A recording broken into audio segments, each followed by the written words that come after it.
Welcome to a sunny new podcast where I'll be speaking to people from the arts, business and beyond, and shining a light on their stories of success on the South Coast. When I first came up with the concept for success on the South Coast, I was keen to showcase a variety of guests from the arts, business and community projects. What I did not expect to find in the local area was someone like James Benson-King, an adventurer and explorer. Over to James for an intro. My name is James Benson-King, or for my cycling challenges, the Biking Viking. I used to work in the corporate world managing an operations team, but a few years ago I made a huge life change. I quit my job and cycled 20,000 miles from Alaska to Argentina. Since then, I've ridden across India, supporting a friend on a world record attempt, and taken part in my first endurance cycle races, pushing my limits both physically and mentally. And my next big goal is to push them even further, as I plan to be the first person to cycle across Antarctica. Through experiences in the workplace and on the bike, I've learned a lot about resilience, how to keep going when your mind or body are telling you you can't, and how to find strength in adversity. Since I returned to the UK, I want to use these lessons to help others, and I now deliver talks to companies that show employees how to cultivate their own resilience in the workplace. My goal is to teach practical techniques and mental health strategies, while of course keeping it fun and engaging. When your USP is that you never stop smiling, there's got to be some humour in there. So whether it's riding across continents or speaking at events, my passion is to empower others and help them push past their perceived boundaries. James, welcome. I must say I'm been really excited about this episode. As you know, I'm a big fan of the YouTube channel already. And when I was first putting this idea for a podcast together, I did not expect to find an adventurer and an explorer living on my doorstep. So welcome and thank you very much for joining me. Thank you for having me, Stuart. Excellent. It's my pleasure. Before we get into all the good stuff, we talk about all of the adventures that you've been on and are planning. I always think it's interesting to go back a little bit and find out about your journey here. So if you don't mind, for people who don't know your origin story, I want to take you back to your successful career at JP Morgan. Your career's thriving. I think you're 28 years old, getting promotions year after year.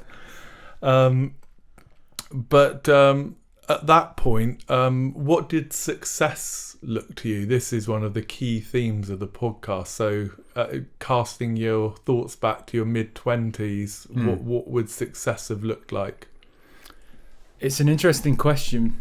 I think success for me was different in different spaces. I think I hadn't yet started a career, and so I wanted a successful career, but I couldn't picture that, if that makes sense, because I hadn't started. And so success to me would have been this trip. I already had it in my mind whilst I was backpacking to cycle Alaska to Argentina. And so I think success to me was going on this trip, which is part of the reason why once I joined JP Morgan, even though that was going well, success to me was still Alaska to Argentina. It wasn't the career. Okay, so you were spending your time gazing out at the Bournemouth skyline, already dreaming of a different adventure. Exactly, yeah. Yeah, and you took that job then. Was it right from the start you had it in mind that you were going to finance the trip through that job? So the plan was to stay for a year and within that time gather enough money to fund Alaska to Argentina. Yeah. But then after a year I got offered a promotion and carefully considered and thought it would be good to have a base for a career to come. Yeah. And then the next year I got offered another promotion and then COVID hit and promoted again. And then, by the end I was managing quite a few people and had a lot of responsibility. But I was happy that I'd been able to show what I could do if given the chance. Yeah, that's amazing. And I think it's all great experience. And I think there's learnings to be had even from that part of your journey, isn't there? Combining that kind of corporate experience with your, post corporate life as an adventurer. So Yeah, the two work harmoniously together. There's definitely things that I learned through my corporate life at JP, and there's definitely things that I've learned on the road. And I think it's quite a unique perspective to have on the world, to have the two contrasting things kind of intertwine. No, I completely agree. And I think when we first met, one of the things that really drew me to you is the fact that I've always loved people who give up the kind of corporate life, which is easy to get stuck in, right? You see a lot of people thinking, next year I'll do that trip, or next year I'll start that business, or next year I'll do this adventure, and the years just go by. As you know, I gave up a finance job to, go for my rock and roll dream. Sadly, it didn't work out, but like you, absolutely phenomenal experience. And I think having that combined experience of something completely out there, you learn so many lessons that you wouldn't if you were just sat at a desk through your whole career. So totally agree, it works really well together. So there was a sliding doors moment going back to your travelling days, so this is pre-JP Morgan even, when you meet this cycle tourer. And I'm just curious for your thoughts on that experience, and also where do you think you might be if you hadn't bumped into them? I really don't know, and I don't think he knows how much of an impact he's had on my life. He didn't, especially when I set off. That was, I think, when he realised how much he'd impacted me, because he told me afterwards. So for those that don't know, I met another traveller in Myanmar whilst I was backpacking, and he suggested that I should go cycle touring as well. He was like, you could do this, and it kind of set the cogs in motion that maybe I could do a cycle tour as well. I followed his journey and saw him cycle Alaska to Argentina. And I was like, yeah, that's it. I want to go and do that. I saw the bears. I saw the craziness. I was like, that is me. And I don't know, if I hadn't have met him, I was still searching for something a bit more difficult. I wanted to be challenged more, but whether it would have formed in a different way, I don't know. But it was only as I set off that I think it clicked to him how much he'd impacted me. And then he got worried because he was like, maybe you won't enjoy it. That's pretty amazing. I was going to ask actually whether you'd stayed in touch. Yes. And that's just amazing, isn't it? Because it must have been mind-blowing for him to follow your journey after he thought, we've had this little conversation, and all of a sudden it set you off on maybe a completely different course. He was scared for 2 months. He didn't know if I was going to like it. And he's like, what if this? He's quit his job. He's quit his career to go. But you had you ever thought about cycling, or was even the concept of doing that aspect of it something that he put in your mind? So without knowing, cycling has been a part of my life since I was younger, purely because I lived in Bournemouth, but my school was in Wimborne. Yeah. And so I would often, my parents would drop me off at school with a bike, and then I'd have to make my own way home. And if I ever wanted to see friends, I would have to cycle to go see them, because I had a younger brother and sister. Yeah. Mum and dad couldn't take me everywhere. So I was always, if I wanted to see anybody or do anything, it was by bike. But at times it's passed in my life, and I didn't cycle through university. But then I saw the 2012 Olympics, and I was convinced I was going to be an Olympian. So that's when I got my first road bike. So there's ebbs and flows with cycling in my life. But I honestly don't know if I'd have met him, if it would have come back into my life. I don't know. Yeah, it's interesting, but it's great that it did. I completely know what that experience was like for you. My life was similar, but the other way around. Like, I lived in Ferndown and went to school in Southbourne, so exactly the same, spending a lot of time on bikes going to visit friends. So I guess that's clear. Where's your passion for adventure come from, do you think? This, obviously, that chance meeting probably gave you the idea for the specific adventure, but it sounds like you were already you were looking for something else. So where can you think about maybe where that comes from? I think from a young age, I've wanted to travel, and I've wanted to push myself. I think one of the biggest things that's happened in my life, shaping memories, is when I was 14, I moved down I used to live up in Crewe, moved down to the south to be closer to family, and joined a new school. And the reason I picked the school was because they had a good rugby team, and they would do rugby tours every 2 years. So I solely joined the school so that I could go on rugby tour to South Africa. Wow. And when the cost of the tour came through, my mum and dad had to sit me down and say, look, we can't afford to send you. But they didn't say no. They said, if you can pay for it, you can go. And the first thing I said was, yeah, that's fine. So I had a year and a half to save, I think it was £1,600 as a 14-year-old. I was going to say that's a lot of paper rounds or washing cars. So I think I turned 16 with a year to go. Oh, okay. So I managed to get a job, and that maybe funded half of it. But I think for 2 years, every Christmas birthday gift was, I just need money. So I didn't get any other gifts.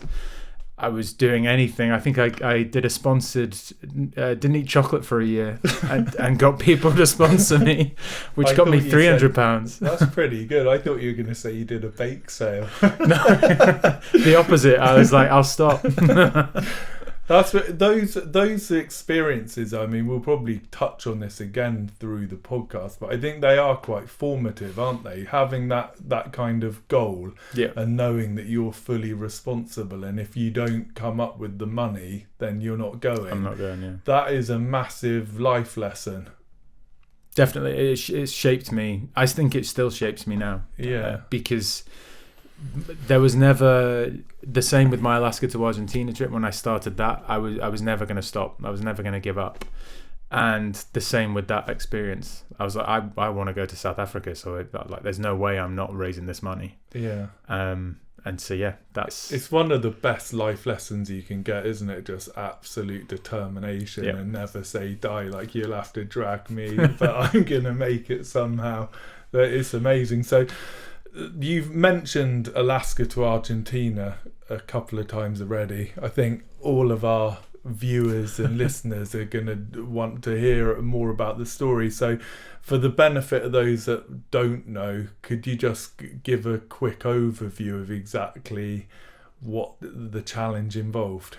Yes. So after meeting the gentleman that introduced me to cycle touring, he then rode Alaska to Argentina, which kind of put it in my mind. So essentially, for me, it was always to go from point to point. So I wanted to start my journey in Alaska at the most northern point you could cycle from, which is a place called Dead Horse. I've seen the video. Which is only reachable. It's an oil road, so it's not normally. It was only open for public use like 10 years ago, I think.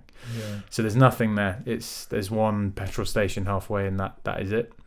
And the most southern point is more commonly known. That's Ushuaia, and that's the most southern town you can reach in Argentina. So it's from point to point. There is roughly, depending on your route, about 20,000 miles. Yeah. That's 32,000 kilometres for anyone who prefers that measurement.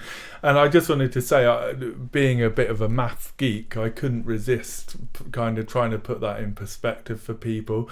And by my calculations, I figure that's the equivalent of going from Land's End to John O'Groats and back 12 times. So it's a pretty unbelievable achievement. And the videos of the whole journey are absolutely amazing. I think with anything like this, preparation must be absolutely key. I mean, even in terms of looking at that route and kind of plotting out almost how you're going to take the whole thing on. From what you said, is it an established route? Like, obviously you met someone that was doing it. Is there is it a known route in that community?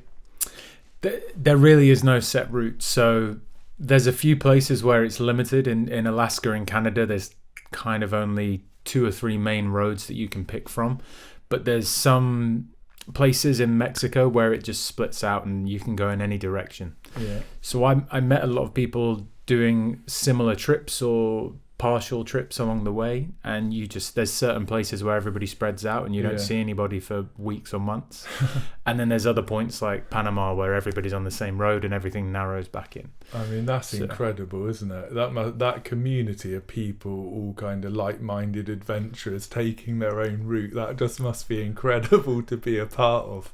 It's really cool. Yeah. And it's a key point of resilience. I find that a lot of people think that resilience and is all internal, is all yourself. But one of the key reasons that I was able to go sometimes was because of the community there and the support that you get. Yeah, that's a really interesting point to touch on, and that I want to talk to you a lot more about all those lessons, because I think there's a lot of lessons that people either in personal or professional lives can take from something like this. So hold that thought and we'll definitely get back to it. Exactly. Sorry to interrupt the chat. Just a quick one to ask a favour. If you're enjoying this episode, then please rate, review or subscribe wherever you get your podcasts. Now back to the episode. So how did you transform from James Benson-King to the Biking Viking? Which I just love as a name, by the way. It sounds like a proper superhero, doesn't it? You've even got the lycra for it. So what did that look like in terms of all your preparations and training? So the key thing for me, which it took me about half of my trip to realise that Simon, the cycle tourist I met in Myanmar, wasn't normal. He was a special guy, and he would cycle 100 miles every day. That was he just would do that. And I thought that's what cycle touring was. I got this idea that you had to cover these large distances every day. And I found out halfway through my trip that that's crazy, and that he is a wonderful man, but that's not the normal way that people cycle tour. Were you trying to stick to that for the first bit? Exactly. So all of my training was designed to test my resilience, my grit, my determination, to make sure that I could cover these big distances, which I thought was normal. Yeah. And so all of my training was, I made a challenge called the Tour de Dorset, where I cycled the perimeter of Dorset in a day. Oh, wow. And there's another running challenge called the 4x4x48, where you run 4 miles every 4 hours for 48 hours. Okay, yeah, I saw that actually, yeah. So I want to give that a go, yeah. It's really fun. Yeah. It's like, the distances aren't tough, so the running isn't tough, but waking up after 3.5 hours sleep and kicking yourself out of bed is... I was going to ask, how tough did you think it was? Because like you say, on paper, you think 4 miles, you got 3-4 hours rest in between. How difficult can that be? But it is the psychology, isn't it, of getting up and pushing yourself and then having to get back to try and get a little bit of sleep.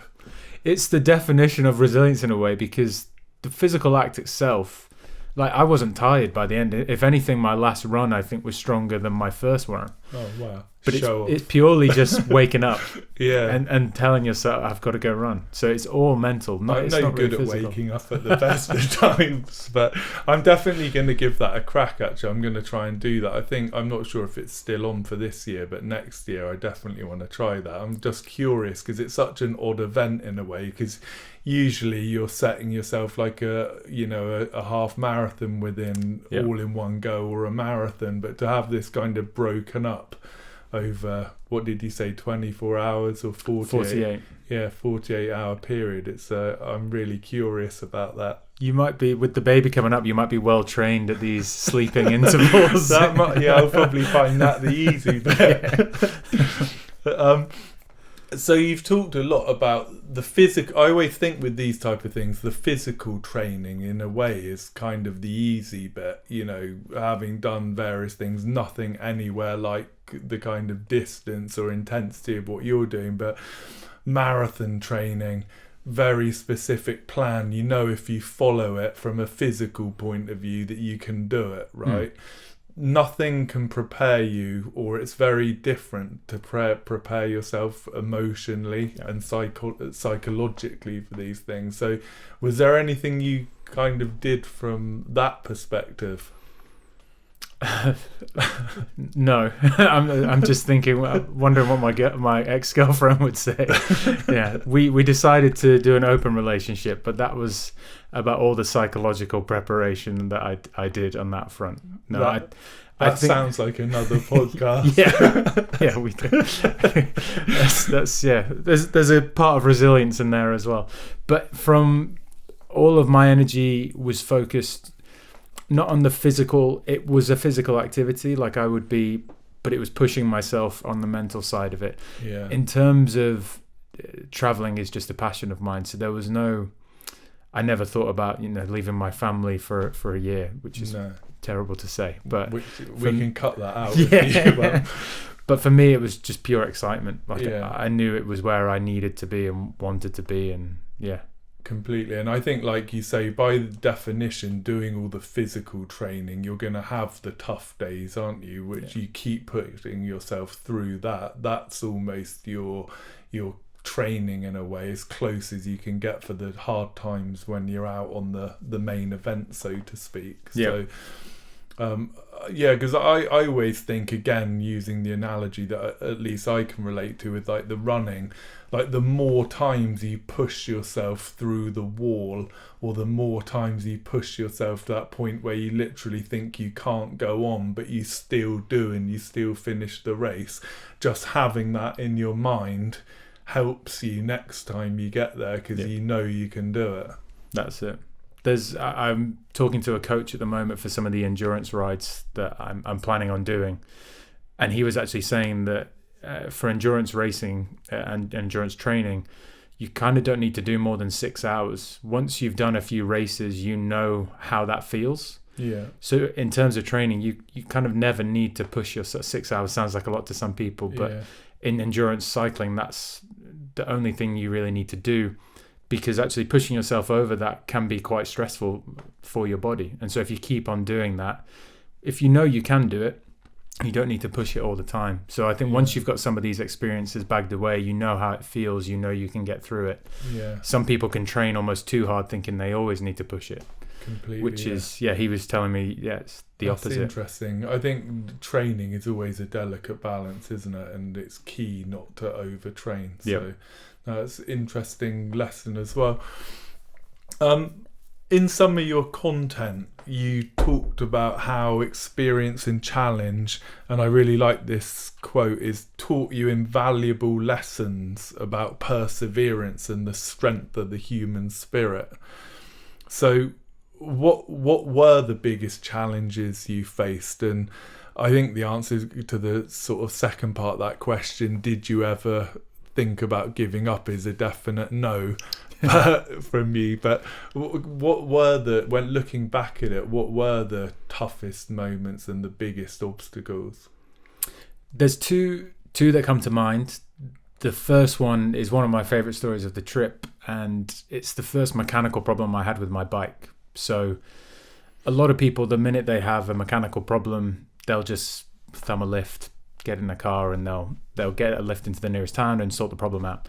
But for me, it was crucial in my mind that I cycle every kilometre. I wanted to cycle every kilometre. Can I just say, when we first met and you told me that, I just thought, this guy's my type of person, because I completely relate to that. Like, I wouldn't be able to sleep at night if I knew I cheated it, even by like thumbing a lift for a mile or something. So yeah, I totally support that approach. Some people I respect both ways. It was hard for me to understand at the start of the trip, but the more people I met, the more I realized there's different ways to do things in life, and I respect everybody. And I found it hard sometimes. People would be like, I'm cycling Alaska to Argentina, and then you realize they got a lift for 1,000 miles because it was like a boring stretch.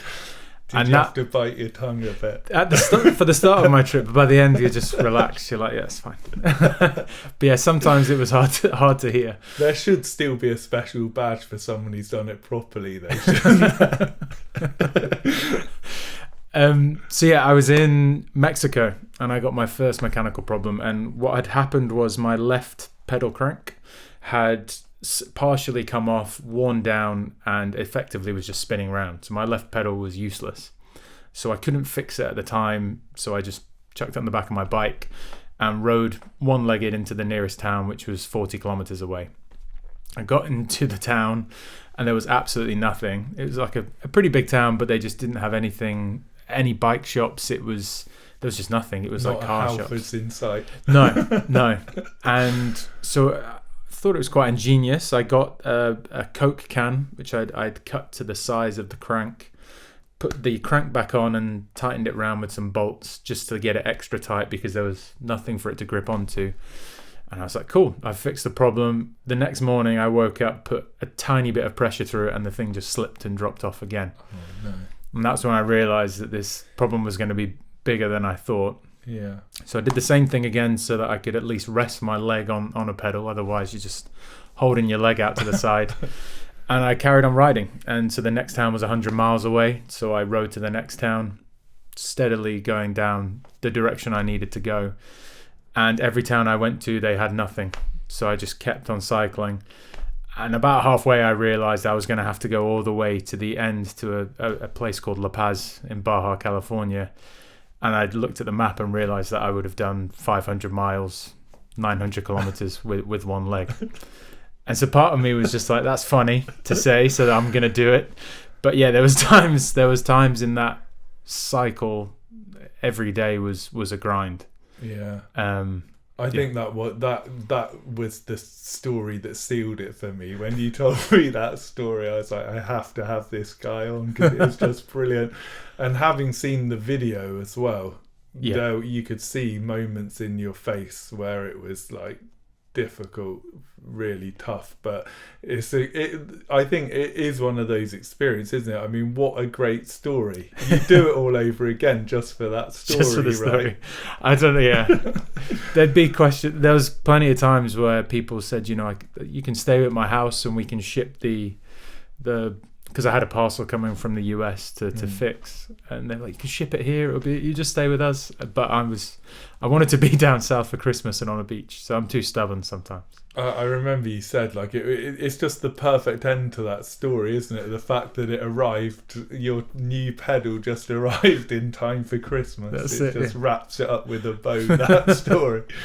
So that's just an unbelievably fantastic story. You said there was a second moment of challenge. Second is way darker. There's no fun side to this one. The winds in Argentina, especially Southern Patagonia, can get incredibly strong. And so for the majority of my trip, I didn't really look at the wind. A lot of cyclists care about the wind, but for me, I was like, it is what it is. I'm not going to stop cycling today because of the wind. Yeah. But towards the end, you really have to focus on it in order to stay safe. Because if you get caught in the middle of the pampa and the winds start rolling through, it can be very dangerous. So there was a particular day where the winds were around 30 mile an hour constant with gusts of 50 to 60 miles an hour. And you're in the middle of nowhere. There's absolutely nothing. So I was with a few other cyclists and we said, look, we'll form a train.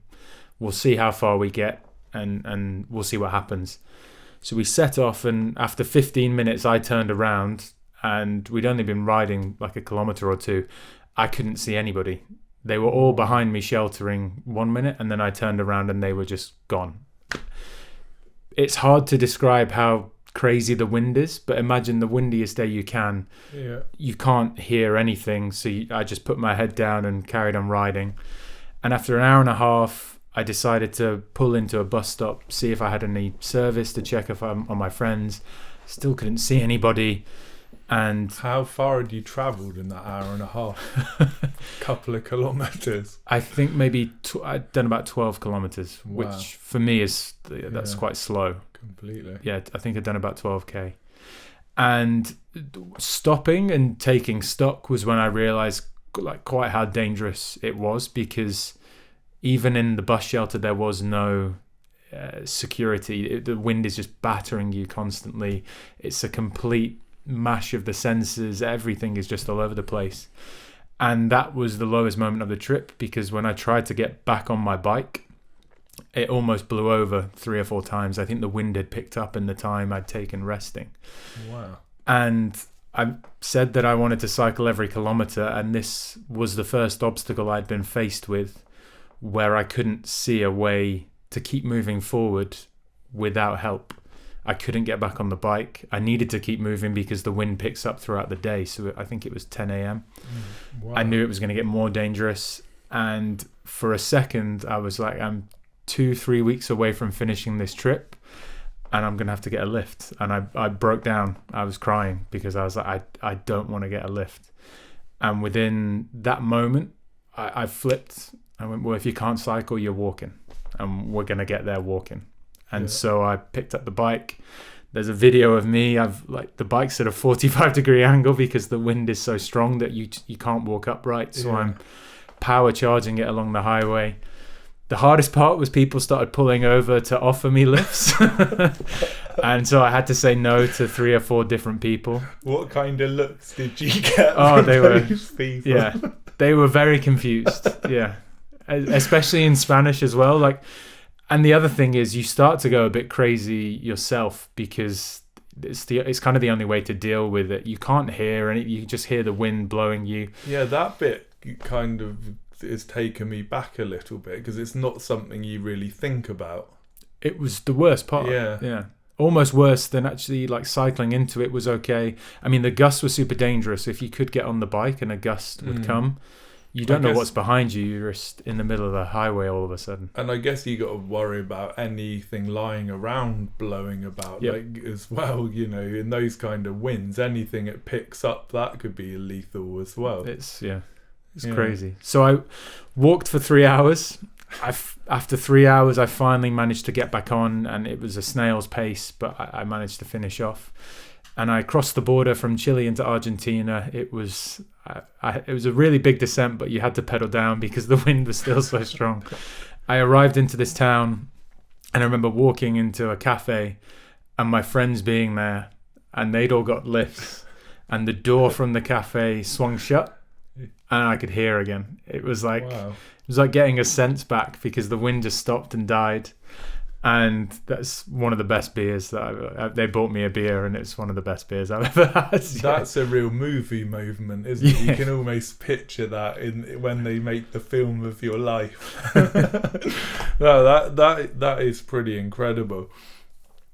So we've touched on it a few times. Lessons that you've taken away from all of this. Things that you can pass on from your experience without us having to torture ourselves like you had to. What are those? Anything spring to mind? I mean, I'm sure there's an endless list, but what are the kind of key lessons, would you say? I think the biggest two that I have, and the reason that I was able to complete the journey on the toughest days and on the easiest days, I think the biggest one is kind of in the preparation. It's before the trip. And I met a few people, and again, there's nothing wrong with this, who were like, I'm just going to see how far I can go. Which some people, might do that in a marathon. I'm just going to see how far I can go. But for me, if you have maybe in your head, you're giving yourself an opportunity not to do it. And so there is a switch in my head that the minute I say I'm going to do something, it goes to you're going to do it. It clicks to a yes. And there's no way out. I will get it done. And I think that's the biggest thing for me. And sometimes it does mean there's going to be tough days. Yeah. But it's already a yes. So I think if you spoke to the closest people around me before I left, my ex-girlfriend, my family, they knew I was going to do it before. It didn't matter what was thrown my way. Yeah. They knew I was going to do it. No, I absolutely love that lesson, and I kind of reflect on it in my kind of running and so on. And I think I know friends who go out running, and it's kind of like, I'll just see how far I go today. I've always had that mindset where I'm going to set myself a target, and even if I end up killing myself, I'm going to make it. know. And I do feel that by doing that, when it comes to race day, you do have that, again, going back to what we said earlier, that experience in the bank, which means that you're going to make it. Yep. So completely. So that's lesson 1 for us. It's lesson 1. Lesson 2. Lesson number 2 is not getting bogged down with the details. So it's pushing forward. It's doing what you can. It comes under a lot of monikers. But when I was at the start line, I set off. And people, I'd meet, they were like, oh, but the finish line's so far away. the finish line wasn't even in my head then, because it's too far to fathom. Just like the finish line shouldn't be in your head really when you start a marathon, as an example. You should just be thinking about that first mile or the first half mile, whatever you need to get to, and then you start thinking about the next step and the next step. And I think for me, it's taking those steps forward and just keeping moving, keeping pushing. It's the biggest part of the trip, because if you ever stop and kind of realize the grand scheme of things, where the finish line is, it can be hard you can get lost and think this can't be done. It's that classic thing, isn't it? Standing at the bottom of the mountain, looking up at the top and just thinking that's impossible. But if you think, well, I'll just make the first step and then just keep putting one foot in front of the other, breaking it down, I think that is it is a great approach to anything like that, I think. And some days that's every day. Yeah. in Peru, there's mountains every day. So yeah, you have it for the whole length of the trip. You also have it for days in the trip. Yeah. But it's the biggest lesson. Just do what you can do. And I guess maybe we've again touched on it to an extent, but what do you do? Is there anything around how you keep yourself motivated during those difficult days, when you're absolutely exhausted? Have you got thoughts in your mind that are helping propel you forward at those times? I was doing it for charity, which I haven't talked about yet. So that was always there. If I needed that extra motivation to know what you're doing it for, it is very helpful. I also, one of the reasons I found out about this charity, so I'll quickly delve into that. As a kid, I was diagnosed with a heart condition called supraventricular tachycardia. I had an operation on my 8th birthday, which was a great birthday present, which was unsuccessful. And then had another one when I was 16, which was successful. So I had no problems anymore. I didn't know about this charity then, but I unfortunately lost a friend at university to a random heart murmur. And so when Alex died, I found out about cardiac risk in the young, and I realized, I want to raise money for this charity. For me, because one of the only reasons I found out about my heart problem was because my dad had the same one. Right. A lot of these things can go undiagnosed in kids, and then one day it becomes way more of a problem than if they'd caught it 10 years earlier. Yeah. So that's the main fundraising for the charity, is to fund screening children before the problem becomes a problem. Wow. So they can find these. So one was for the charity. 2, if I ever thought about Alex Hubbard, then that would help power me on as well. Just thinking about him would help me.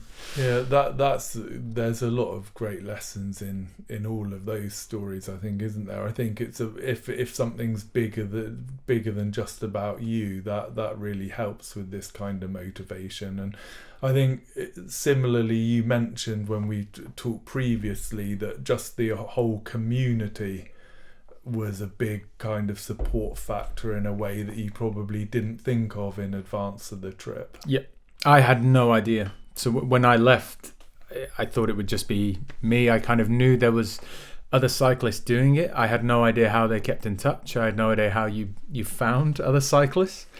And I think I was in Mexico or maybe near California when somebody, do you want to be added to this WhatsApp group? I was like, what's in the WhatsApp group? They're like, other cyclists. It's like we can just talk. Secret cyclists. And WhatsApp that was it. groups. Yeah, I think I started chatting to a few people. I met a few more people on the road, and when I got to Baja California, La Paz, that's where my Christmas present came, was when I had my first meetup with other cyclists, and I just fell in love. I was like, this is awesome. Like, we can all support each other. You're all giving each other tips. This is where to go in this city. You can stay with this guy. He loves cyclists. There's a waterfall here that you can't miss.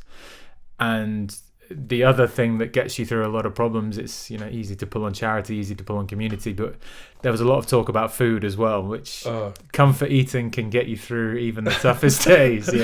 You're talking about one of my favorite subjects now. But I mean, another thing I definitely want to touch on, but all of those logistics, I must admit, watching some of your videos and finding places to stay and stuff to eat in the middle of nowhere, I can see that these secret clubs are kind of invaluable in terms of negotiating some of this stuff. One of my favorite couples that we were due to leave Alaska at the same time, but my bike was missing for a month. The day I arrived in Alaska, the bike wasn't there. It was 2022 when the airports of the world were going crazy, and I flew from Heathrow, which was one of the worst, to Frankfurt, which was also one of the worst.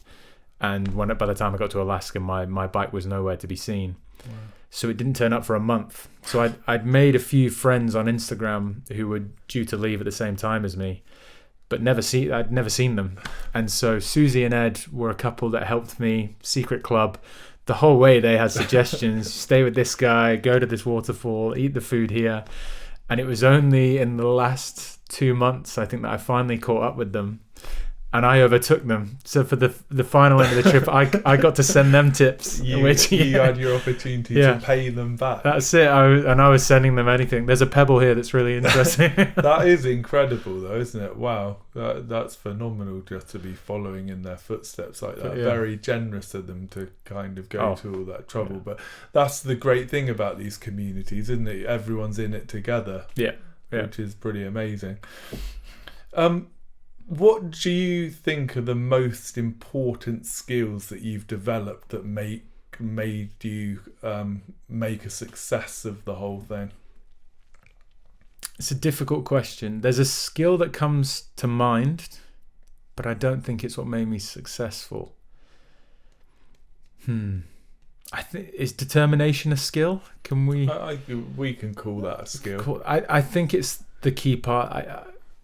I can't think of any other skill is helpful, but I would say not necessary to do the whole thing. Everybody I met, you have to have the determination to go the whole way. Yeah. There's nobody doing it half-hearted. And I think even to put it in perspective, one of the first, there's an application called Warm Showers, which is kind of like couch surfing, but just for cyclists. Oh, okay. So cyclists host other cyclists. You go on the app, you message people, I'm going to be in this town for a couple of nights, can I stay at your place? Yeah. And the first time I used it was in a town called Prince George, and it's one of those towns in Canada where a few different routes all kind of come into this one town. Okay. So they have a good idea on the ecosystem of everybody going from north to south. Yeah. And they track people, so they love the cyclists, so they follow people along their way. And they were saying that at the start of the season to the end of the cycling season, maybe 120 people roll through their town, stay with them, and tell them that they're going to go all the way to Ushuaia. Right. And they say we probably see about 5 people a year actually make it. Wow, that's interesting, isn't it?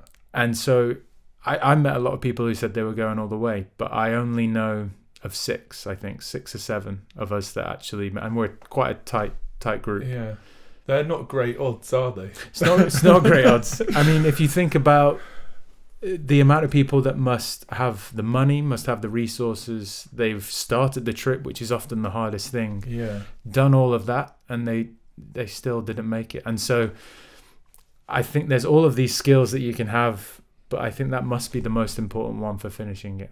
And I don't even know if it's a skill. I'm definitely calling it a skill. Yeah. No, it's a fantastic answer though, and a really interesting perspective, because like you said, just to get to the start line, there's a whole load of barriers to getting there, isn't there? So that's already a filtration of a load of people that might have been sitting at their desk job dreaming of doing it. To get from there to the start line is a massive undertaking. And to have actually made it that far and then for whatever reason not end up completing it, I guess that is testament actually to how tough this thing is. Yeah. Which leads me on perfectly to my next question, because I've read, and in our conversations, I know that you're really, one of your passions is about encouraging others to follow their dreams. So there's probably people out there, there's always, everyone's got dreams, whether it's about starting a business, whether it's about, going on an adventure or something like this. what advice would you give to somebody who was looking to do something similar to what you've done?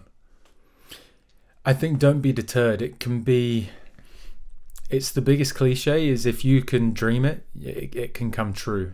And I think we as humans, there seems to be this innate power to breathe things into existence just by dreaming. And I think a lot of people try and quash their dreams. So if you want to do this, you can do it. And it's, again, flipping that switch. The biggest thing I did, and this, I like giving this advice, but also it's different for different people, is I started telling people I was going to do it. And the minute I tell people I'm going to do something, then it's out in the ether, and Benson said he says he's going to go do this, and I know that it's out there. So I'm like, I breathed it into life. For other people, it can be quite a personal thing. They don't want to tell anybody, but they keep it internal. That's also, it's fine. It's whatever works for you. But I think that switch comes back in. Like, dream it. Tell yourself you can do it. Believe. I think the key part is believing it. Yeah. It can be a dream, and if you don't believe it yourself, then it's going to be an uphill battle. But I think for me, the minute I heard about this, the minute I knew I wanted to do it, the flip was switched. I told people, and it starts to become a reality the closer you get. It was written at that point. Yeah. It was in stone. Yeah. No, I think great advice. I think that there's a difference, isn't there, between that dreaming and actually willing it into existence and truly believing it. I think it's a really good message to get out there and inspire people, which, as you know, is one of the reasons for me doing this as well. So glad you shared that message. And I think one thing that hasn't necessarily come across to people yet, but I just want everyone to be aware of, is you were doing this completely unsupported. It was a case of you carried a tent, right? You carried all of the essentials, plus the content creators toolkit. So on top of everything you needed for survival, you had your MacBook and your drone and all your photography equipment and everything.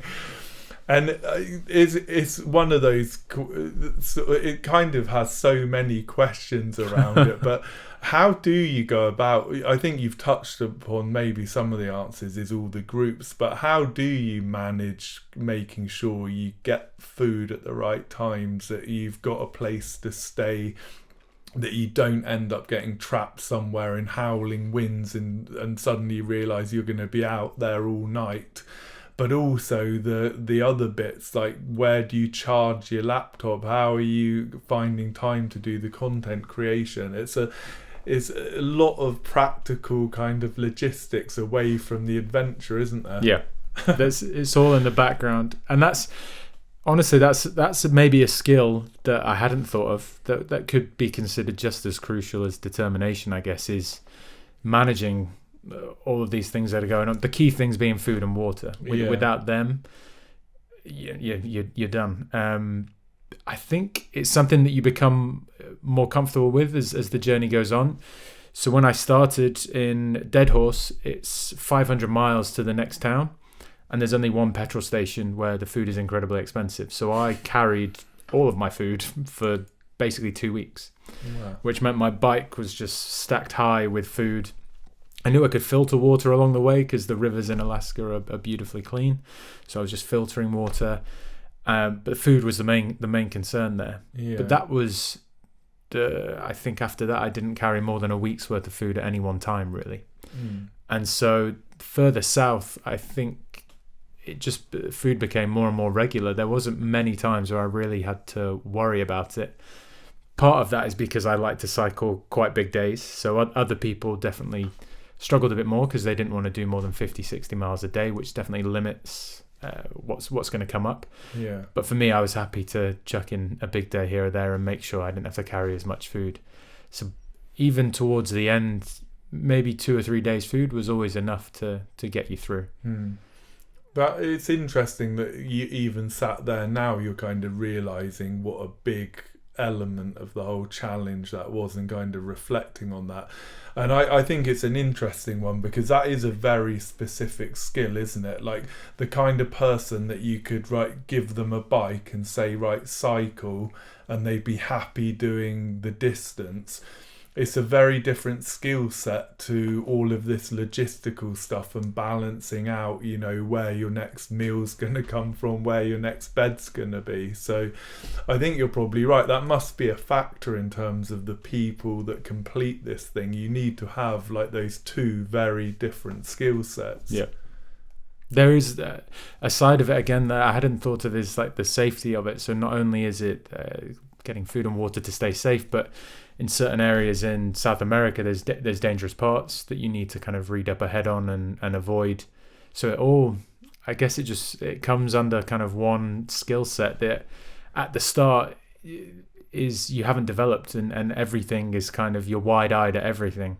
Yeah. And by the end, normally you're very relaxed about it. Yeah. Completely. That's interesting, because I wondered how much of that prep you can do up front, and I guess to a certain extent you can look at the route and see, but there's nothing that's going to prepare you or really get you down to that granular detail of that, like you said, that single petrol station being there, and then you need to find, what did you say it was, Warm Shower, the app or whatever? Warm Showers, yeah. I remember hearing you talk about that on one of your episodes and wondering what that was. So yeah, I kind of figured it must be like an Airbnb for bikers, or literally just a shower stop for bikers kind of thing. But that leads on to a couple of questions. I mean, firstly, you mentioned the danger, and I think that's probably something a lot of people think when they hear you say, this is what I did, they're like, surely that can't be safe in some of these places. But you're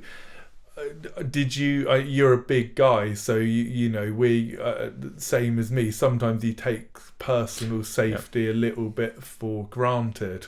But when you were out there, did you have any moments where you come across a scenario and you think, oh, this could get a bit dicey?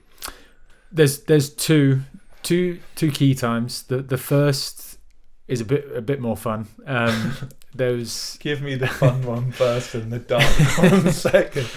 El Chapo's son was captured just after the Christmas I spent in Mexico. And so Baja California is the finger of Mexico, just south of California. And it's kind of America light. There's a lot of Americans going on holiday down there. And most Mexican people there speak English. But I crossed over to the mainland, and it was like the full version of Mexico, and I was just transported into this world. And El Chapo's son had just been captured by the military a bit north, but it's in the state of Sinaloa still, which isn't ruled by the Mexican government. It's run by the Narcos. So were you aware of this story when you there, or was it after? I was aware it happened. I got told it was safe. I got told that the military lockdown was over, and so it was fine to travel in. So I landed in the port. I started cycling. I was going directly uphill. It was like a 3,000 meter climb over 300k up to a town called Durango. And I knew on both sides, I had a Warm Showers host at the top of the hill. He was telling me we're out of military lockdown. And the contact I had at the bottom of the hill, we're out of military lockdown. Everything's fine. So I think I rode 70 kilometers. It was a hell of a day, climbing up the whole day, and arrived into this like sleepy town and kind of pulled in, went to a shop. Camping in Mexico can be bad at the worst of times, bad at the best of times. So one thing that you would do is if you bought food at a restaurant, if you then asked them if I could like camp out, they would often say, yeah, just stay inside, put your tent here, or just put your sleeping bag. So I did this. I did my classic move, bought food at a restaurant, had dinner. Can I camp here? And they were like, yeah, you can camp here, just out on the front porch. Which I was like, it's in the middle of a town square. I don't really like this, but okay. You're running out of options. Yeah, running out of options. So I set up my tent. I was semi-hidden, although they probably all knew I was there. And just as I can't remember what I was doing. I was putting the last tent peg in or something. And then I had the door close and a car pull away and drive away. So I knocked on the door and I realized they'd said I could camp there, but they didn't live in the town. They were driving out to the outskirts of town. which is the key part of like having the restaurant on your side is having some support. And I realized I was there for the night. So I went over to get some supplies from a shop just to get some more water. 2 guys on the stall just started talking to me, and they're like, "What are you doing here? Like, you shouldn't be here." And I was trying to understand why in Spanish. Do you speak the language? I do more now. I'm always hesitant to say I do. Because I was quite impressed listening to some of your content. I was like, is this guy using AI to do this translation? It wasn't AI. It might have been some good editing, but it wasn't AI. So you don't consider yourself fluent in Spanish or anything? I would never say that. No. I can get by in most conversations. I told you I went to Ibiza last weekend. And compared to my friends, then they think I'm fluent, but it was you can order a couple of beers. I can have a conversation with an Argentinian man who might have been selling us cocktails. So I didn't, especially at this time, I'd only been in Mexico a month, which means I'd only been learning Spanish for a month, and so I wasn't the best. But I managed to get out of them that the lockdown was still live here. So at the top of the hill it was clear, the bottom of the hill it wasn't clear. In the middle, still under military lockdown. Wow. So they were all meant to go to bed at, I think it was 9 p.m.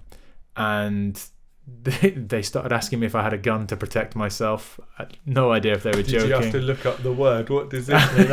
Pistola. I was like, okay, I think I got it. And then they were telling me that the headquarters of the Narcos was only 10 kilometers away. And I didn't know if that was true, but I later fact-checked. And it turned out El Chapo's son was based here. He'd gone up north for business, I guess you could call it, narco business. And that's where they captured him. But the headquarters of the Narcos were like 10 kilometers from where I was camping. Wow. The next day I carried on cycling. There was a roadblock of blown up cars and felled trees. Still smoking? Still smoking. I had to meander my way through, and I rode pretty hard for a couple of hours, and it was I passed, I think, 12 armoured Humvees full of military men. Did you get that on the drone, the smoking cars? I think I've got one video, and I was like, I'm just going to keep going. Oh wow! Yeah. I mean, obviously, this is really serious stuff. And when I was thinking about the trip, and we spoke, and I was watching some of the videos, I was really kind of interested in that aspect. But I think,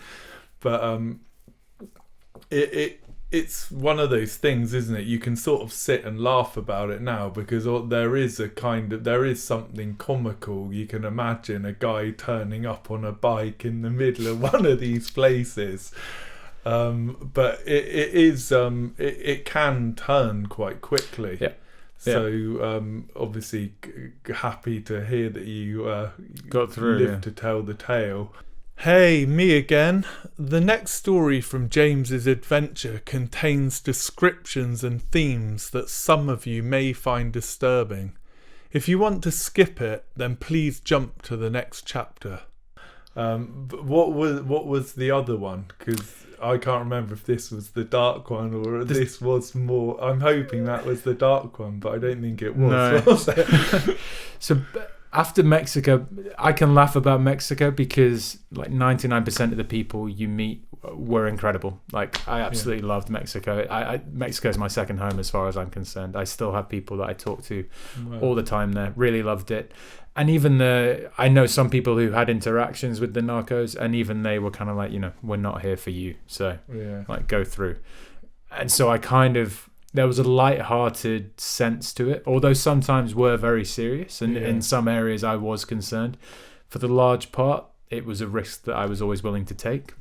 But when I crossed into Belize, the mood changed a little bit, and the violence seemed less organized and more random. And so there was a town that I passed through where a guy had been murdered the day before just for like swimming near somebody. They just hacked him with a machete.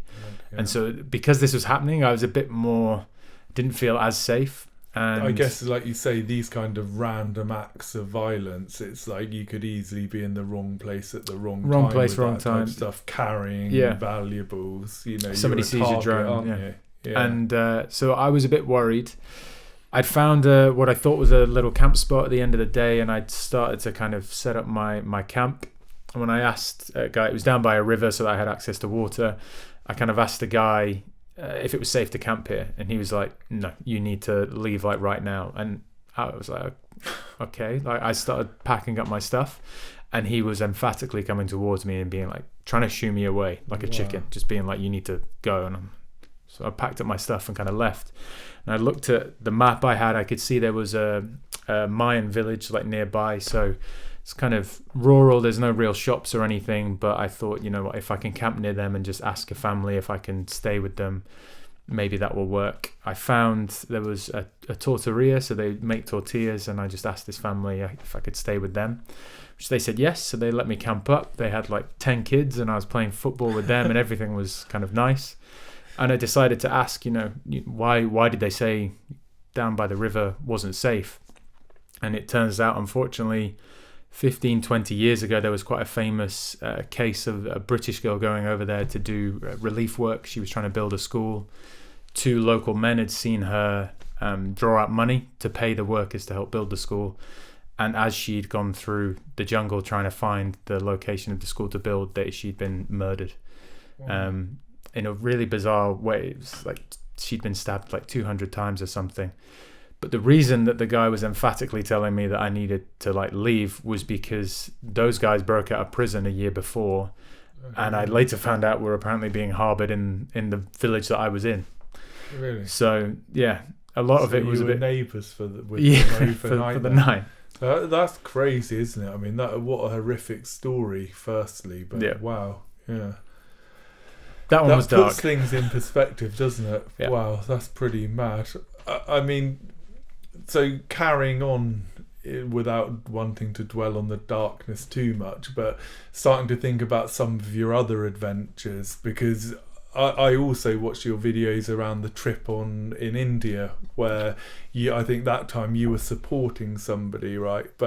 And that kind of led on my train of thought, because I know in India you had trouble finding places to stay as well, didn't you? Because and I wasn't quite clear on what it was, but I think over time you realised that there was an issue with that. So I don't know if you could firstly just give a quick summary of what you were doing in India, which was a great story in itself, and then shed a bit of light on what this issue with hotels was. So we can come full circle. So the Christmas present that I received, being my left pedal crank in Mexico, was when I met a man named Mahil, who had just finished his world record. Well, it wasn't an attempt. He broke the world record for longest distance ever hand-biked. So he hand-biked from Alaska down to Baja, California. And he's a crazy man as well. So he was always planning things. And whilst I was in South America, he messaged me saying, you know, my next one is going to be in India.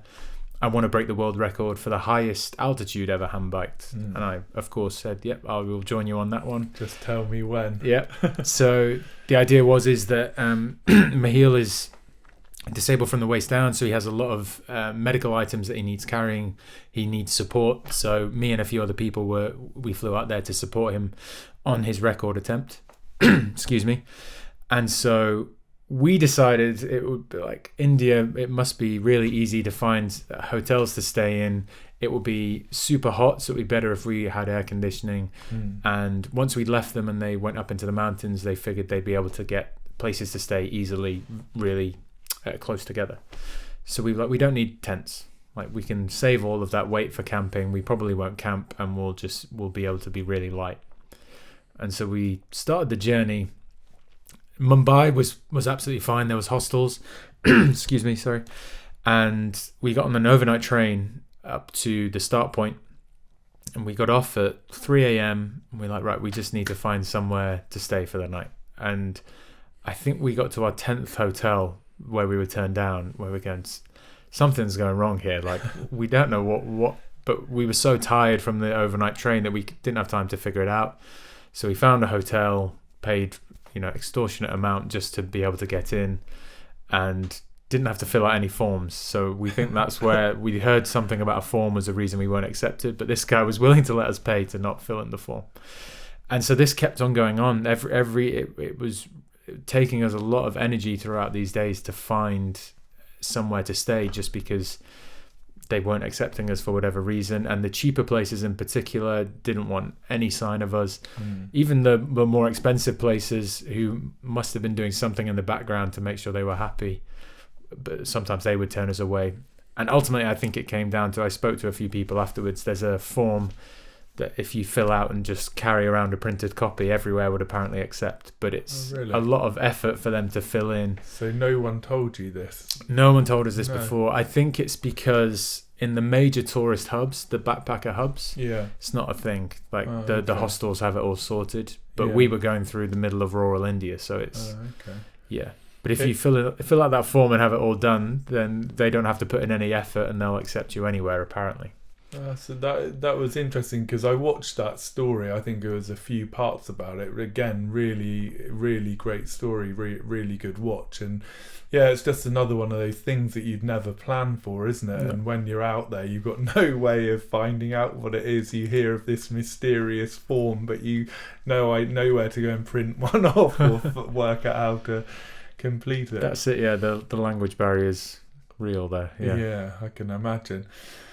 So those are we've touched on a few of the projects that are past. So if we kind of change gears now and look to the future, let's talk about the next big project. One place you visited during your last trip, if I'm not mistaken, which was Antarctica. And you described that somewhere, I read, as a transformative experience. So I was intrigued. What was it about it that resonated with you so much? I think along the trip, it was another skill that I wanted to mention earlier that I built, and I think it was honed in Antarctica. I was quite tough on myself before the trip. Even now, I can be quite tough on myself, and I think as humans, we can all be quite tough on ourselves, and we need to forgive a bit more. Forgive ourselves for some traits that we have. If you don't finish that marathon, but you tried, just forgive yourself. And I think that's a tough one. It's really tough. Yeah, I'm similar. I find it difficult not to beat myself up about these things. But that's the flip side of pushing you on to do it, isn't it? One of the things, this sounds reversed, but I kept on setting myself races along the trip. And they'd be like, just slow down, just take it all in. You don't need to race anywhere. But in the end, I had to forgive myself for setting races, because that's what I enjoyed. I didn't mind sometimes missing, the perfect viewpoint or the perfect camp spot, because I like pushing myself. And I think I would see how other cycle tourists did it and beat myself up, that I wasn't seeing everything. But that isn't how I like to travel. I think I don't like to travel slow. I like to be doing stuff. I like to be cycling as much as I can every day. So I was forgiving myself for the opposite of what you might normally forgive yourself for.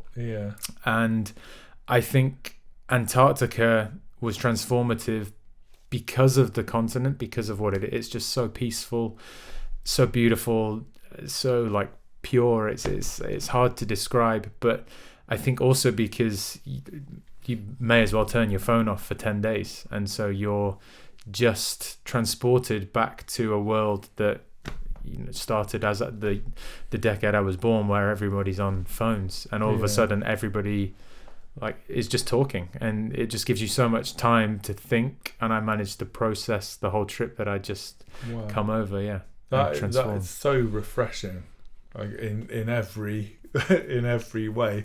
I as I mentioned to you earlier, when you mentioned this trip, I couldn't help do a bit of Googling, and good old Wiki said that Antarctica is the coldest, driest and windiest of the continents, and it was described as a polar desert. And it's also got the highest average elevation of over 8,000 feet on average. And again, just to put that into context for people, elite athletes consider anything above 5,000 feet to be high altitude training. So this is a normal desert's just not challenging enough. We're just going to take this up a whole nother level. So again, for the benefit of everyone listening and watching, give us the what's the target this time? So Antarctica, as part of that transformative experience, I think I naturally came to the end of this challenge. I'd just seen another gentleman attempt to cross Antarctica as I was kind of there, and I think the idea just sparked into my head. I want to be the first person to cycle across Antarctica. I'd seen him try and do it. I'd seen him fall short. And I guess I thought maybe I can have a crack and see what I can do. I think it just holds such a special place in my heart for finalising the end of that trip that I flicked the switch to a yes. And you started telling everyone, you've heard it here. There you go. I mean, this is epic. I mean, I really can't wait to be back here. I don't know when this will happen, but it will be just incredible to be back here whenever that might be and talk about that trip, because that really is something special. Like you said, being the first person, and just so everyone's aware again, you're talking about end to end across. You've got to be really careful, because there's a lot. That's what I was wondering, because when I googled it, it was like different views on what that might look like. So the true continent starts and ends at the ends of the ice shelf. Now, to be able to, you can cycle across them in theory, but there's a finite amount of time, a finite amount of summertime where you can get across. It also, these trips are incredibly expensive, and the longer time you spend out there and the further the journey is, the more fuel caches they have to lay to support you, and the more the trip will cost. Yeah. So it isn't feasible at this point to go from the end of the ice shelf, I think it's Berkner ice shelf, all the way to the McMurdo station. Maybe it will be at some point, I'm not sure, but you'll make it possible. Yeah, well, nobody's ever even been to the South Pole by bike unsupported yet. Yeah. So it's a few people are telling me just to do that first, to cycle from the edge, not even the edge of the ice shelf, but from the edge of the land mass to the South Pole. So is that what you're thinking about doing? Is that what the first trip's going to look like? And even doing that would make you the first man to have actually achieved that. So for me, the goal is to do the continent via the South Pole. So I would break that record. If I aimed there and fell short, then I would break the record still. Yeah. But I would like to be the first person unsupported to cross the landmass. Yeah. Yeah, I'm a massive supporter. I just really, hope that you can achieve this. But again, going back to my wiki research, and was really surprised to find a list of Antarctic cycling expeditions, because when you first mentioned this to me, when I thought of Antarctica, I thought of penguins and icebergs, not of people on bikes cycling around.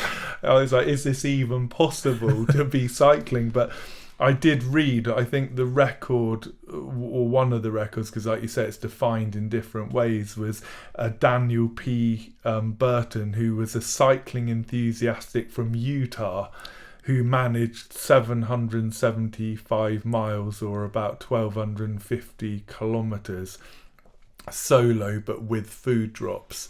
So you're looking at least knocking that guy off the top of that Wikipedia page.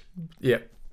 I found out as well, and this made me realise how tough this challenge might be, that if I did complete it, if I did do it unsupported, not only would I be the first person to cycle unsupported, I would be the first person to reach the South Pole using only human power.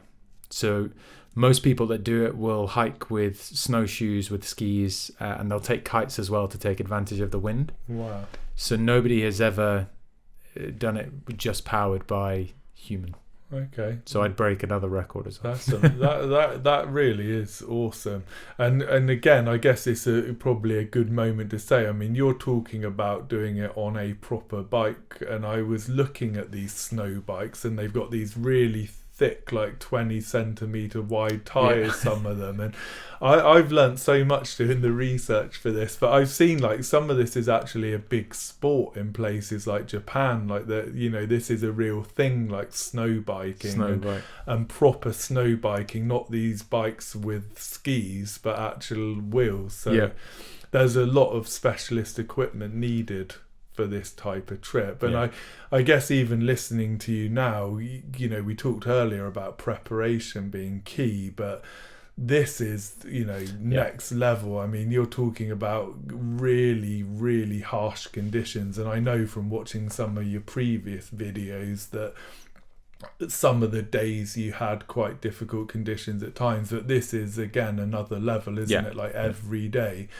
How do you start to even prepare yourself? We talked about the altitude, that's a challenge, but the extreme cold and the harsh conditions, how do you even start to train and prepare yourself for that? Because you can cycle around Dorset as many times as you like, but that's a different challenge.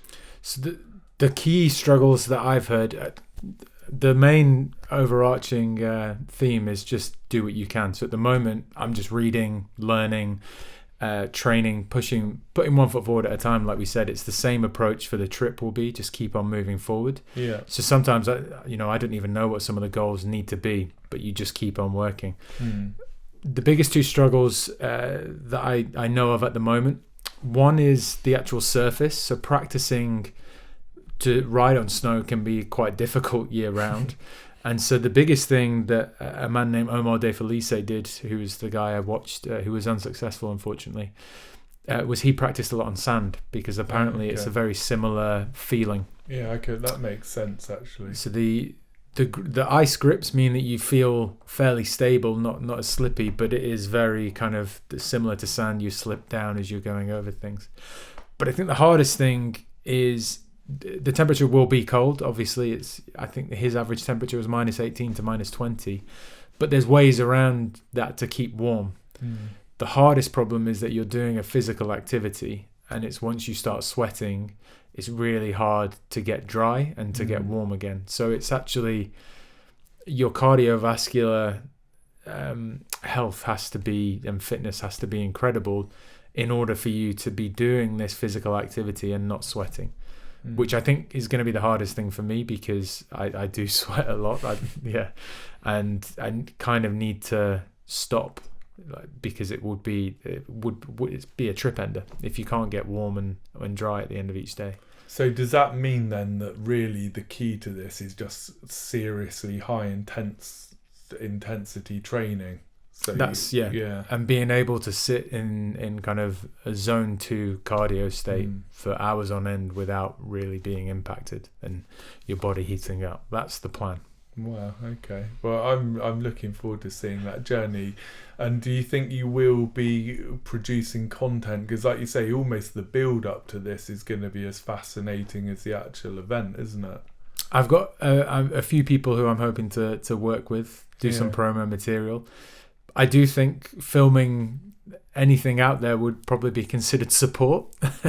And so it might be difficult once I'm out there. I think I might have to just take a camera myself and see what I can do. Yeah. The other thing is electronics. The batteries will be like horrible at that temperature. Yeah, very true. Yeah. On top of everything else, another thing to worry about. Did I get my Instagram video? You touched on it already. I mean, this is expensive doing something like this. You're looking for sponsorship.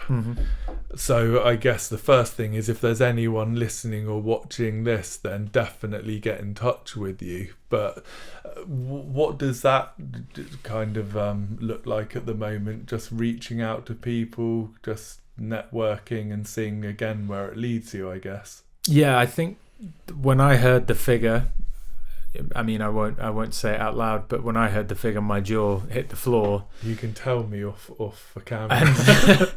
And I couldn't fathom how I was ever gonna raise the funds for it. But after processing it for a few days, I realized people are doing these expeditions, and some of them aren't even to break world records. Yeah. So I would like to hope that with my story and with the goal that I would be able to get people on board. I think one of the positives as well for me is that I am an event speaker. I can be used afterwards as come and host talks at your company, and so that's the angle I'm going to go for, is show the value that I can add. Because that's the biggest thing. If they're going to invest money in me, they want to know that I can give back. And absolutely, yeah. I like to think I could add value afterwards. Completely. Yeah. I think, just reflecting here, I think that if the 15-year-old James could get that money together to get to South Africa, then I've got no doubt that the Biking Viking can work his magic in this scenario.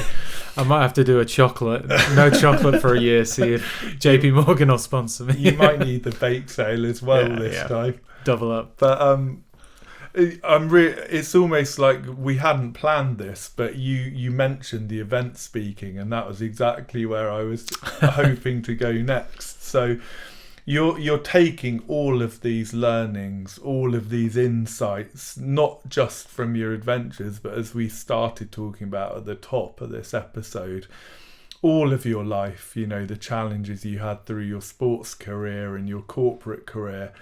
And now you're giving everyone else the benefit of those experiences. And I read a quote that your talks focus on strategies for cultivating grit, determination, and innovative problem solving. You call yourself a resilience cultivator, which is just brilliant. When I read that, I just absolutely love that. So how do you help others cultivate resilience, and can you develop grit? Can you develop grit is the biggest question, because when I finished my trip, I sat down for weeks and can I instill this knowledge in other people? Is there things that I learned along the way? Is there lessons that I learned that can help you, or is grit inherently a personal thing that only you can cultivate yourself? And I do think there are lessons that I can teach and help others to build that grit and determination. As an example, the community that we discussed briefly before, it's one thing that a lot of people don't realize the importance of. And without being able to speak to my family, without being able to speak to other cyclists along the way, there is no way I would have finished the challenge, because you need that support in order to kind of boost energy levels. There was certain breathing exercises that I would do along the trip to sometimes you're really excited, you need to calm down. Sometimes you're really low, you need to build back up. There are tons of lessons that I've learned along the way that I believe I can share and can help for sure. Some of it is, for me at least, is inherently personal. And I think as much of these lessons can help you, I think some of it is you need to be inspired, and that's where I like to think that I can come in handy as well, and share some of these stories and inspire other people to kind of get up and go. Yeah, that's a really interesting perspective, isn't it? Because if you can inspire someone, and if you can kind of unlock that dream in them, that's often a way that you build that resilience just in order to achieve whatever that dream might be. Yep.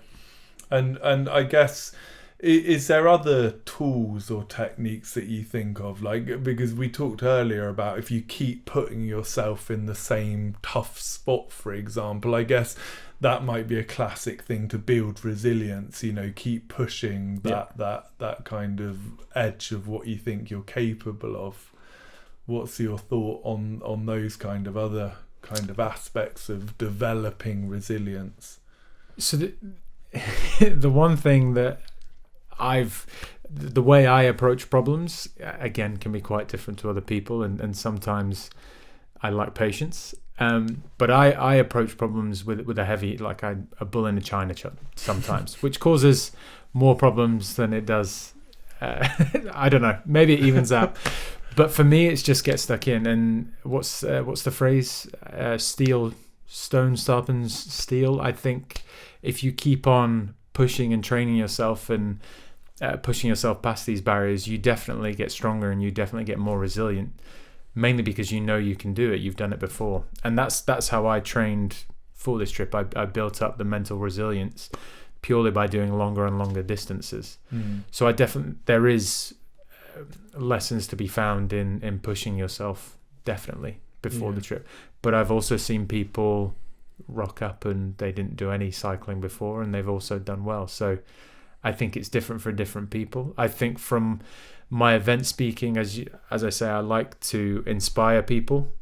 It's one angle to kind of show what can be done, whether that's professionally or personally. One of the talks I did recently inspired somebody. I use one of my corporate examples, which aren't as fun as maybe the cycle tour examples, but that kind of helped him realize that he could solve a problem at work just by being resilient, not taking no for an answer, which can be hard in the corporate space.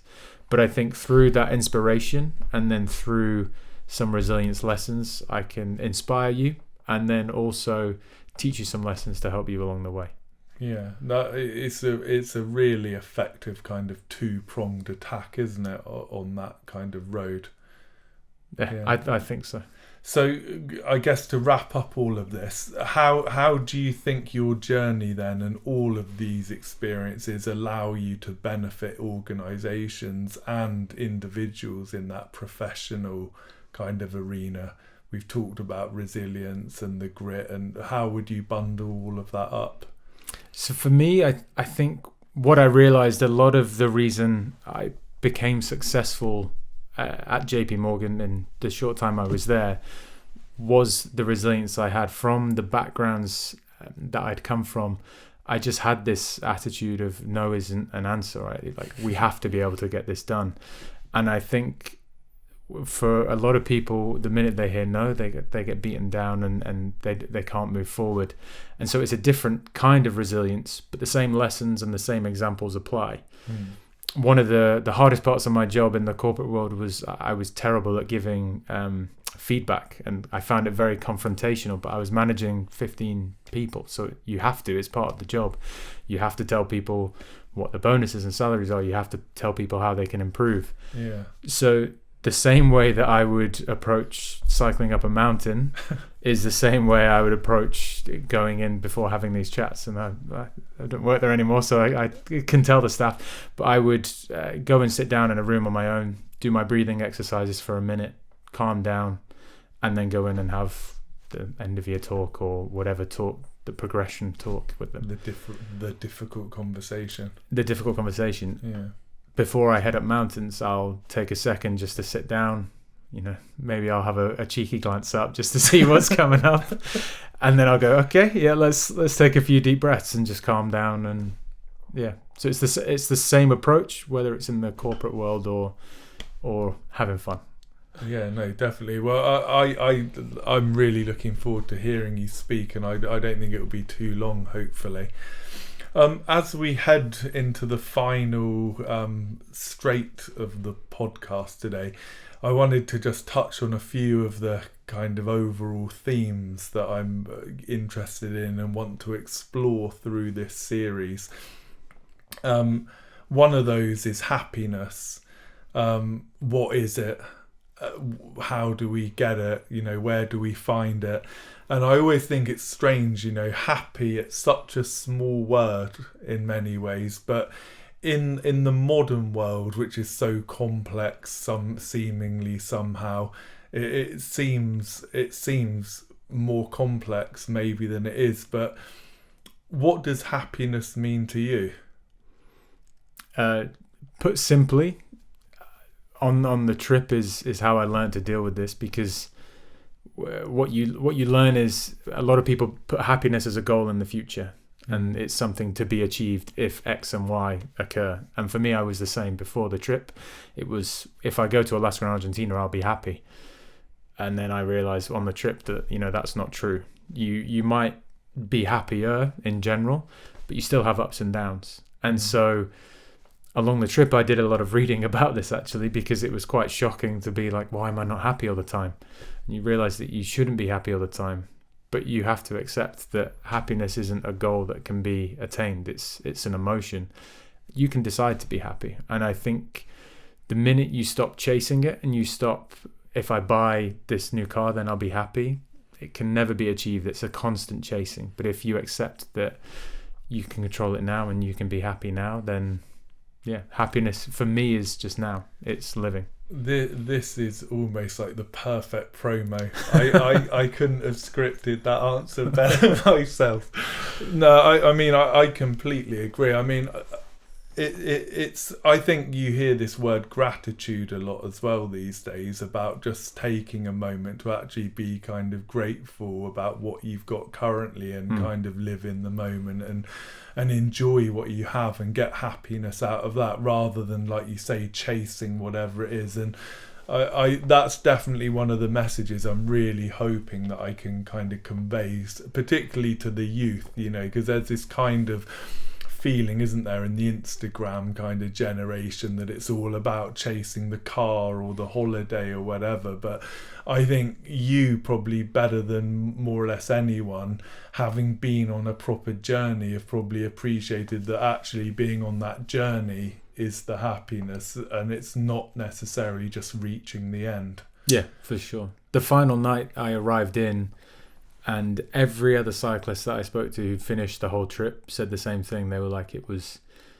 they didn't mind, but it wasn't anything. It was just another night. I had a big camp planned with some beers and no friends. It was just going to be me. And I was like, yeah, I've had as good a nights anywhere else on the trip. This is just another night. And it's all about the journey. It's not about that one specific moment in time. I was proud of myself for finishing. Yeah. But the rest of it was just part of the journey. It's funny, isn't it? Because in some ways, I think with anything, and probably people can relate to this in different ways on a smaller scale, but there's an element of it that is a bit of an anti-climax when you get to the final night, and mixed in with the kind of jubilation of completion. And like you say, you know, you wanted to get to the end, and there's a real satisfaction and a pride in it.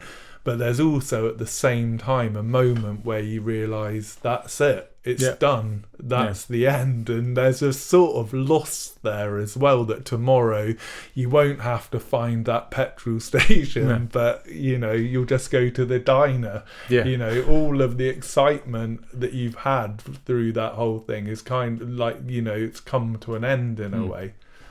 The range of emotions on that last day was wild. Yeah, I can only imagine. Yeah, all over the place. I think the other thing that you keep hearing, I think, and you've talked about it throughout, support of family, support of community, relationships being really important in terms of happiness. I think there's a lot of studies that say, you know, that's probably the key factor that determines long-term happiness.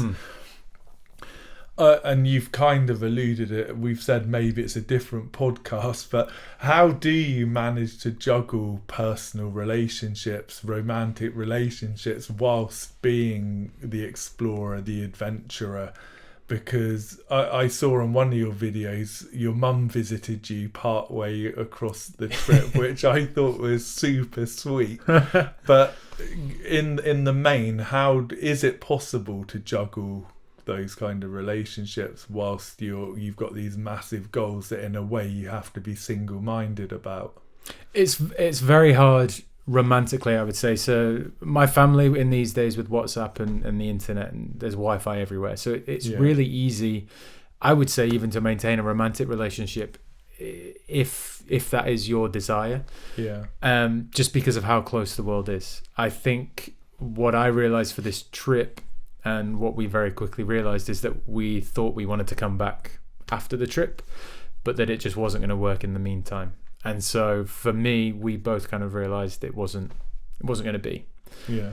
Along the way, though, you meet people, you try and maintain friendships, and I think you just have to be very clear with your communication as to what you can offer. And that's whoever I meet, whether it's friends or potential romantic relationships, you just have to look, this is who I am, this is what I can offer, and that's it. I think it's the same in every relationship, really. That's probably another great piece of advice, another byproduct of the whole thing. But yeah, honesty and transparency, isn't it, in any relationship to make it work. So that's happiness. Following all of your adventures, we talked about success in your early 20s, pre all of this stuff. Has the meaning of success evolved and changed over that time, and what does success for you look like today? I'd say it's definitely very different. I would say that I realized on the trip how little I really need, and so success became very easy to obtain in a way, because I knew that I didn't need much anymore. But that is counterweighed by the fact that I would say that my dreams are quite big still. So getting bigger. Yeah. I don't need things, but I've traded things in for experiences. I want to live life, and I want to do all of these things. I've truly found what my passion is, and so now I'm chasing a different success, which is my passion. I guess I didn't know what my passion was throughout my 20s. I hadn't found it, and so now I have it. Success is a different career path, which again has its own problems, and we've been talking about social media and how that can impact people. It's very hard to not get sucked in sometimes, but again, the idea of success for me has changed in that I'm basing my social media, my content, my event speaking around the community, around the support side. It's very easy to get sucked in by social media, but I'm trying to instill my values upon that, and then use it for good. Like any good superhero should. Yeah. No, but your content, it is positive. It is a force for good. So long may that continue. And I guess the success now is almost getting to that next start line, like you've got that target to get to Antarctica with everything planned in order to give that a proper good go and become the first person. Hopefully. Yeah. I want to finish with a feature I call Life by Misadventure. We learn so many important life lessons and skills from things outside of our normal day-to-day work, whether that be completely by accident, doing activities outside of work, playing sports. I think we've talked about most of these things, and I'm sure you could talk about the subject all day long, but if you could think of anything, is there any lesson that you've learnt from an unexpected source that we haven't talked about? I think the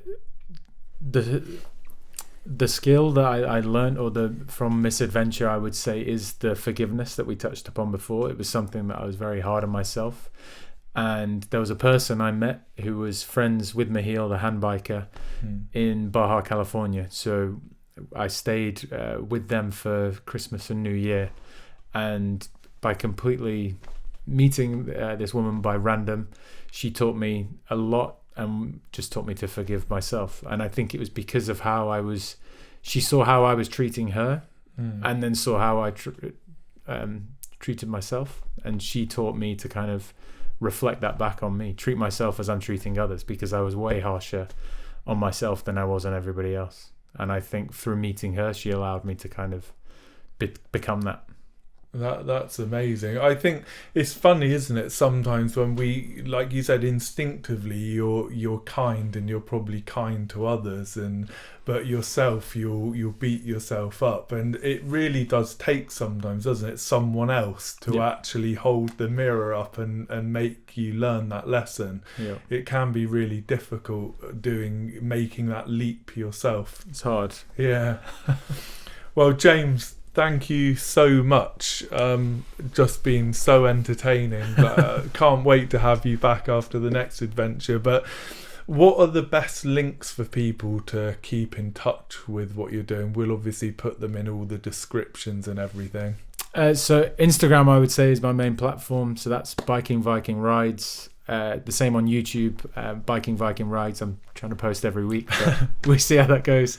And then my website is www.bikingvikingrides.co.uk, and that's more for event speaking. Brilliant. And so people interested in contacting you for speaking engagements or sponsorship, hopefully some people will come out, that would be the best place to grab you. With it through the website? Either send me a message on Instagram or go to the website and there's an email address on there. Absolutely brilliant. Well, thank you so much for today. As I said, I really do urge everyone to check out your content, even people who don't think they're into cycling. It is a brilliant story. It's really entertaining, and I can't wait to the last episodes. I think you've still got some few episodes so we can actually see the ending of the trip. But you really are an amazing example of human spirit as far as I'm concerned, and what can be achieved with dedication and grit. So thank you so much, and looking forward to catching up next time. Thank you for having me.